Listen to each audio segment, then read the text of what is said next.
Olá, pessoal. Vamos dar continuidade ao nosso assunto, diversidade de plantas. Na aula passada, a gente viu as características das briófitas e das pteridófitas. Hoje, a gente vai conhecer um pouco sobre outros dois grupos de plantas, que são as gimnospermas e as angiospermas. Lembrando que as angiospermas são o grupo mais diversificado de plantas, onde vai ter a maior diversidade de plantas, certo? E vamos começar pelas gimnospermas. As gimnospermas são aqueles grupos de plantas de grande porte, muito grande. Ou seja, temos aí o exemplo da sequoia, que ela pode atingir até 100 metros de altura e viver cerca de 3.000 anos. Pense numa bichinha. Temos também a sica, que pode atingir até 10 metros de altura. Temos o pinheiro, de 20 metros de altura. Essa sica eu já vi em alguns jardins. Algumas pessoas costumam cultivar jardins, essas plantas em jardim. Essas plantas também, pessoal, dessas gimnospermas, são comuns em jardins, onde as pessoas elas costumam plantar, tá certo? Essas plantinhas, essas de pequeno porte, tá certo? Nunca vai ser igual uma sequoia, não. As gimnospermas, pessoal, são aquele grupo de plantas que produz sementes, mas não produz flores e nem fruto. Elas vão produzir estróbilos masculinos e femininos. Quando uma planta ela vai produzir tanto estróbilos femininos como masculinos, falamos de monóica. Quando ela vai produzir ou feminino ou masculino, temos aí a condição dioica. Esses estróbilos, no caso o estróbilo masculino, eles são produzidos de agosto a janeiro. Temos exemplo aqui da araucária, que é a gimnospermas nativa da região sul e sudeste do Brasil. Ela mede cerca de 30 metros de altura. Temos aí os estróbilos da araucária, o pinheiro do Pará, que é a gimnosperma nativa lá das regiões sul e sudeste. Está mostrando aqui os estróbilos masculinos da araucária, que são cilíndricos e medem cerca de 10 centímetros e 20 centímetros de comprimento. Temos aqui duas pinhas de araucária, sendo que uma delas está com a parte retirada. A pinha corresponde ao estróbilo feminino já fecundado. Portanto, as sementes são os peões. Ou seja, pessoal, vai ter uma planta que vai produzir os estróbilos masculinos e vai ter uma planta que vai produzir os estróbilos femininos. Os estróbilos masculinos eles vão dar origem aos grãos de pólen. Que esses grãos de pólen eles são levados pelo vento, ou então por algum pássaro, algum inseto, para os estróbilos femininos, onde vai acontecer a fecundação. Aqui nesse caso, já aconteceu a fecundação, onde está mostrando a pinha já com as sementes fecundadas, onde dentro das sementes vai ter um embrião, onde essas sementes elas são consumidas, por exemplo, por esses pássaros, no caso aí, a gralha azul, papagaio de peito roxo, a gralha picaça, os airus, os tucanos. Geralmente esses animais, eles são animais que consomem essas pinhas. Também roedores, as pacas, cotias, os ouriços, camundongos, os serelepes, que são os esquilos. Então esses animais eles são de extrema importância para fazer a dispersão também dessas sementes, dessas plantas, para elas poderem germinar. Vamos lá ao ciclo da gimnosperma. Ela vai produzir esporófitos, que são formados nos estróbilos, que são aquelas estruturas lá que eu falei para vocês, que possuem um eixo de sustentação, no qual pertencem várias folhas modificadas, e cada uma delas se diferencia em esporângio, aquelas folhas, em que os esporos são formados. No caso aqui, esses estróbilos são folhas modificados, onde vai produzir aí os esporângios, onde são formados esporos. Já o estróbilo masculino, cada esporo formado é uma célula haploide envolta por uma parede rígida e não é liberado do esporângio. Ali mesmo, no esporângio, dentro de sua parede externa protetora, o esporo se divide em mitose, formando duas células haploides, que no caso é o grão de pólen, que são células envoltas pela parede externa protetora. Lembra que lá no ciclo das briófitas, o esporo ele era dispersado? Aqui não, aqui o esporo ele vai sofrer divisão celular e vai produzir o grão de pólen. Aí aqui já é no estróbilo feminino. Cada esporângio é protegido por um tecido de revestimento, chamado de tegumento. O óvulo é o conjunto de esporângio mais o tegumento. O esporângio vai dar origem aos esporos por meiose e eles não são liberados dos estróbilos. Vai acontecer, por exemplo, a anemofilia, que é a polinização pelo vento. Após a polinização, que é o esporo do interior do óvulo, germina e se divide por mitose, originando um conjunto de células haploides, que vai constituir aí o gametófito feminino, que ele é bastante reduzido. Algumas dessas células, no caso o gametófito, vão se diferenciar em oósfera, que são as gametas femininas, enquanto outras dão origem a um tecido de reserva de nutrientes, onde essa oósfera vai conter, onde essa oósfera que vai fazer com que o grão de pólen fique dentro dela, onde vai acontecer a fecundação, certo? A oósfera com o grão de pólen. Os grãos de pólen, ao atingir o tegumento do óvulo, sofrem modificações, onde células dão origem ao tubo que cresce em direção ao interior do óvulo, onde está a oósfera. Ou seja, pessoal, o grão de pólen, quando ele atinge lá o tegumento do óvulo, tá certo? A parte mais de fora do óvulo, ele vai sofrer uma modificação em um tubo polínico. Quando ele sofre essa modificação, esse tubo polínico, ele vai crescer até o óvulo, até o interior do óvulo, onde a ósfera, né, onde está as ósferas, onde vai acontecer lá a fecundação. Células presentes no pólen se dividem por mitose, originando duas células espermáticas, correspondentes aos gametas masculinos, e que são levadas pelo tubo polínico até a oósfera.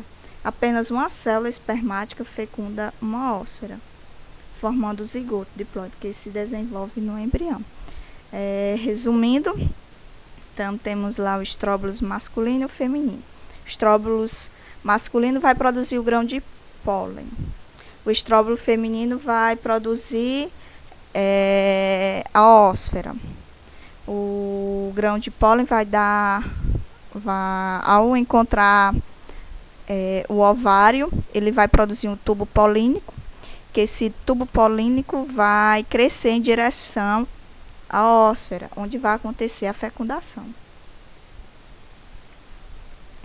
Temos aqui a formação do grão de pólen em gimnosperma. Temos aí a célula haploide. Ela vai sofrer meiose, dando origem às células, né? Uma célula vai sofrer meiose, dando origem às células haploides. Posteriormente, cada célulazinha dessa que se formou vai sofrer mitose, vai dar origem às células do tubo haploide, que são aí os grãos de pólen. Esses grãos de pólen, eles vão ter esses sacozinhos aéreos, que já é para facilitar na dispersão. A fecundação, após a fecundação, o óvulo dá origem à semente, formada pelo embrião, com 2 núcleos, pelo tecido nutritivo e pela casca. Perceba aqui que é a pinha, né, o pinhão, que já é a semente da araucária, que é o embrião, e esse embrião ele está protegido pela casca e pelo tecido nutritivo. Essa proteção, pessoal, desse embrião, ele é importante caso essa semente ela seja solta, né? seja dispersa em um ambiente que não está propício para ele germinar, essa semente ela pode passar algum período nesse ambiente sem que haja aí a morte desse embrião, né? Então ela fica protegida. Então esse tecido nutritivo, essa casca, são para a proteção do embrião. Proteção também contra insetos, né? Formigas, para picar a semente. Após a fecundação, o óvulo dá origem à semente, formada pelo embrião, pelo tecido nutritivo e pela casca. A semente se desprende do estróbilo feminino e, encontrando condições adequadas, germina. O embrião se desenvolve em uma nova planta, que no caso aí é o esporófito, reiniciando o ciclo. Nas araucárias, no caso aí dessa espécie, o ciclo de vida é bem longo. Depois que ela germina, formou aí o esporófito, ela só vai produzir sementes a partir de 15 anos de idade, que ela vai começar o seu ciclo reprodutivo. Iniciado o seu ciclo reprodutivo e após 15 anos, a ave fabrica em média 40 estróbilos por ano. Então, só apenas 40 estróbilos que ela vai produzir por ano, tá certo? Ao longo da sua vida. E seu ciclo de vida dura 200 anos. Essa daqui, né, ela já vive mais pouco. Diferente da sequoia, né, que vive cerca de 3.000 anos.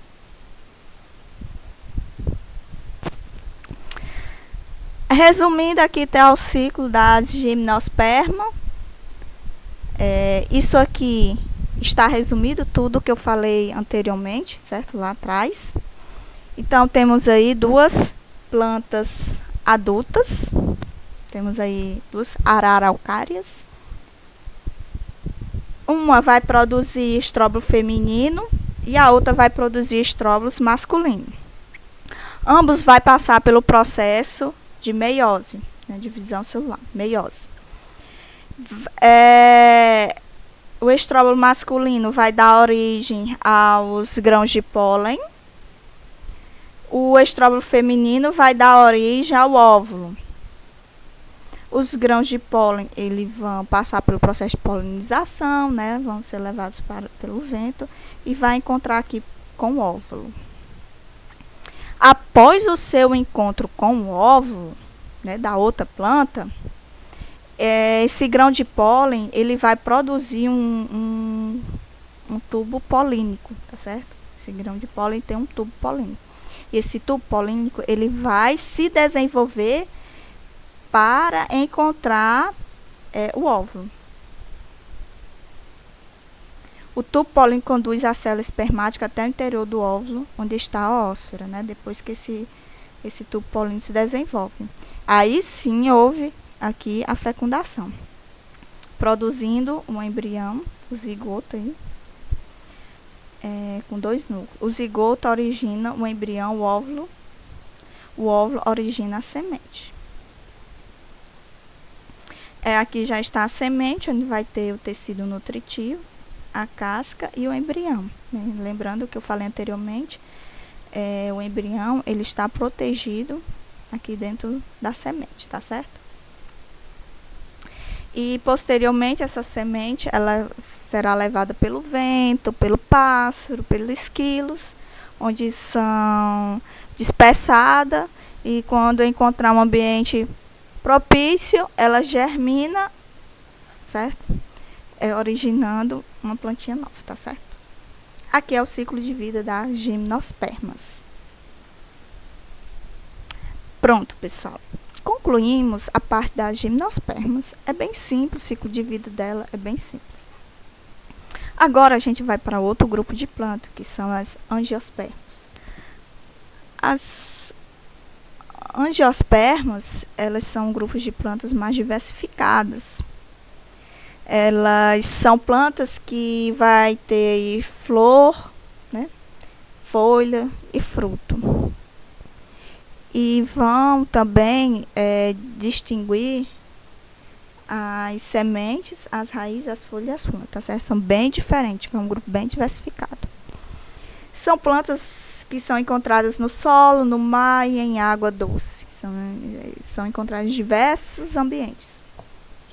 Elas são divididas em dicotiledônia e monocotiledônia. Ixi. Vamos lá, as dicotiledôneas, elas são chamadas, né, por esse nome, pela sua estrutura da semente apresentar 2 cotilédones, que é o exemplo aí do feijão. E já as monocotiledôneas são plantas que sua semente apresenta apenas um cotilédone, que é o exemplo do milho. Vamos ver essas estruturinhas dessas sementes mais adiante. No milho, em outras monocotiledôneas, emerge da semente as folhas e o primórdio de caule calílico, protegido por uma bainha de células chamadas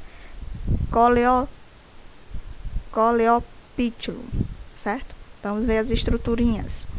Semente de angiospermas representadas em cortes. Vamos lá.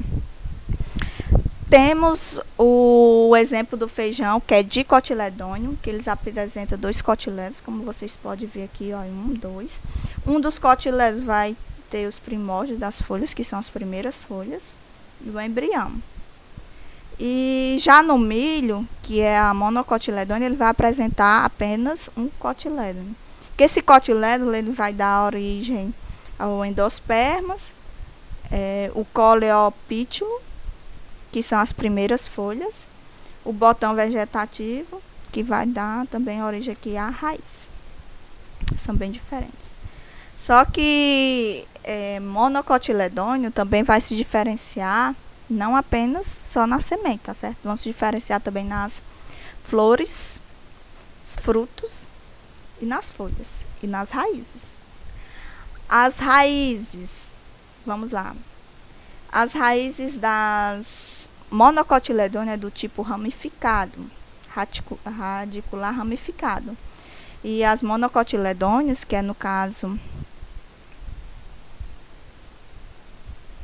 aí do milho, tá certo? Vai apresentar raízes secundárias. E no caso aí das dicotiledôneas, vai ter sistema radicular fasciculado. Então, eles não vão ter aí essa raiz principal, as raízes, digamos que vai ter só essas raizinhas secundárias mesmo, tá certo? Vão se diferenciar também pelo tipo de folha. Vai ser as monocotiledôneas, no caso do milho, vai ter folhas invaginantes, e as dicotiledôneas vai ter folhas pecioladas. Perceba que essas folhas pecioladas, elas se unem no ramo pelo pecíolo, tem um pecíolo aqui, temos o limbo, ainda tem as nervuras ramificadas. E aqui tem só a bainha, o limbo, tá certo? E as nervuras paralelas. Então é bem diferente que a folha do milho, que a folha do feijão. Característica de folhas, né? Também vai se diferenciar em flores. Temos aqui o lírio, que é um exemplo de monocotiledônia, e temos a azaleia, que é um exemplo de dicotiledônia. Vamos ver as estruturas, como elas se diferenciam. Temos, nas monocotiledôneas, tem uns tipos de flor, tipo trímeres. Ele vai possuir os estames, que são as células, sistemas reprodutivos masculino. E temos a estrutura reprodutiva feminina. Temos as séptalas e as pétalas. Ela vai se diferenciar mais ou menos pelas séptalas. As séptalas das dicotiledôneas já aqui mais embaixo. Tem os estames e as pétalas. Os estames e as estruturas reprodutivas são bem parecidas. Essas daqui já são mais diferentes. Que é o gineceu. Aqui é o androceu. Esse diferencia também no fruto. Ó. As sementes da dicotiledônea apresentam 2 lojas. Já o das monocotiledôneas apresentam 3 lojas. Aí o ciclo reprodutivo das angiospermas. O gametófito é a fase temporária e reduzida. O esporófito é evidente e duradoura, e há a formação de sementes. O gametófito é mais reduzido. As estruturas relacionadas com a reprodução sexuada são as flores. Por isso que as flores elas são chamativas, são cheirosas, né? Que ali é o sistema reprodutivo da planta. Então, tem que atrair os polinizadores. Após a fecundação, as sementes ficam protegidas no interior dos frutos. Diferentemente das gimnospermas, que, né, a semente não era protegida por nada. Aqui a semente é protegida pelos frutos. Temos aqui, ó, vamos lá. Vamos ver os cálice, é o conjunto formado por sépalas. Corola é o conjunto formado por pétalas. Androceu é formado pelos estames. Gineceu, formado pela fusão de folhas capelares ou carpelos. Androceu é o órgão de reprodução masculino. Gineceu, o órgão de reprodução feminino. Antera, está aqui. O gineceu. Temos antera e o filete, que vão formar os estames. As sépalas e o pedúnculo. Aqui é uma flor hermafrodita. Quando eu digo que ele é hermafrodita, ela vai possuir tanto o androceu como o gineceu. Temos aqui o gineceu e o androceu, vai ser esses dois aqui, ó, que vai produzir os grãos de pólen. O androceu, o cálice, o gineceu e a corola, que a planta também é hermafrodita. O cálice e a corola são vestícios de proteção, envolve e protege o androceu e o gineceu. Na maioria das espécies, as sépalas são verdes e pouco vistosas. Há exceções como o lírio, que vimos anteriormente. Existem flores bissexuais ou hermafroditas, que possuem os dois sexos, né? Possui tanto o gineceu como o androceu. Temos as monóicas, quando em um mesmo indivíduo há flores masculinas e femininas. Temos as dioicas, quando na espécie há plantas que formam apenas flores masculinas ou apenas flores femininas. Temos aqui uma flor que apresenta todas as estruturas. Temos as séptalas, o receptáculo, o óvulo, o ovário, aí, ó, o óvulo, o ovário e o estilete vão formar o gineceu, que é o órgão feminino. Aí o filete e a antera, que vão formar o estame, é o órgão, né, masculino. Temos as pétalas, estigma, as sépalas. O androceu, que é o masculino. Temos aí a antera e o filete, que formam o estame. Temos o feminino, que é o gineceu, o estigma e o estilete e o ovário, que juntos vão formar o gineceu. O filete é um filamento longo que se fixa na base da flor. A antera, uma dilatação na extremidade do filete em que são produzidos os grãos de pólen. Aqui está apresentando o ciclo de vida de uma angiosperma, no caso aqui é a maçã. Essa maçã ela vai ter o ovário, vai ter o gineceu e o androceu. O androceu produz os grãos de pólen, que esses grãos de pólen eles vão entrar em contato com o ovário. É o zigoto. Quando ele entrou em contato com o ovário, aconteceu a fecundação. Posteriormente, a fecundação deu origem ao embrião. O embrião, né, vai dar origem aí ao fruto com a semente. A semente ela vai ser dispersa e vai germinar, originando um novo ciclo, começando um novo ciclo. Fecundação hermafrodita, onde a planta vai ter os dois, né? Os dois sistemas reprodutivos, masculino e feminino.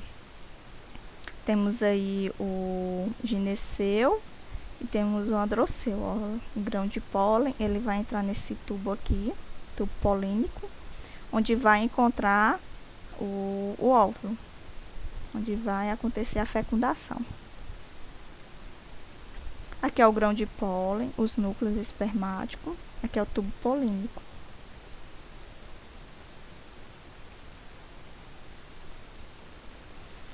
Da flor ao fruto, ó. O que que tem na flor que vai dar origem lá no fruto, ó?